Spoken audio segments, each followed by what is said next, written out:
Պարոն Միխակյան, համայնքներում, որտեղ ընտրվում են ընդդիմադիր թեկնածուներ, հաճախ նրանք դառնում են թիրախի կենտրոն, այսպես իշխանությունների համար, կամ քրեական գործեր են Վարդան Ղուկասյանի օրինակով, կամ այլ ճնշումներ են գործադրվում նրանց նկատմամբ, որը ի վերջո դատարանում է ավարտվում։ Դուք այստեղ ձեր գործընկերներին նրանց համարելով, ինչպես եք սրան վերաբերվում։ Եթե Վարդան Ղուկասյանի դեպքին անդրադառնանք, ասենք ինչի մասն է խոսքը։ Մենք բոլորս տարիներ շարունակ իր կառավարման ժամանակ գիտենք Գյումրիում ինչ է կատարվել, տոտալ վախի մթնոլորտ,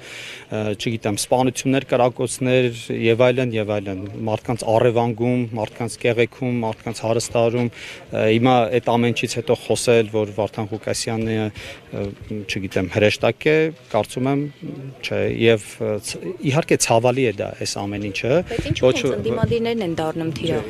Մենակ Դիանա Գասպարյանի դեպքում այդպես չթիրախավորվեց, նրան անգամ դատարան չտավ։ Իսկ ով է ասում, որ չթիրախավորվեց։ Ամբողջ մամուլը դրա մասին էր գրում։ Մամուլը չէ, ես քաղաքական ուժերը նկատի ունեմ։ Քաղաքական ուժերն էլ են թիրախավորել, բայց եկեք մի չհամեմատենք, էլի ժողովուրդ ջան, եթե ուզում եք ասեք Դիանա Գասպարյանը Վարդան Ղուկասյանի նման մարդ է առևանգել կամ իր ընտանիքի անդամների նման, ինչի մասն է խոսքը, դա անհամեմատելու բաներ են, դա իրենց կառավարման ժամանակահատված, երկրորդը Վարդան Ղուկասյանը ինչի համար է հիմա ձերբակալված, քրեական գործով մենք շատ լավ գիտենք, որ կաշառակերության եւ շինթույլտվությունների, որը նաեւ կաշառակերության, ոչ թե շինթույլտության համար կաշառքի համար։ Դե հիմա առնվազն կաշառքի մեղադրանք Դիանա Գասպարյանին առաջարկված չէ։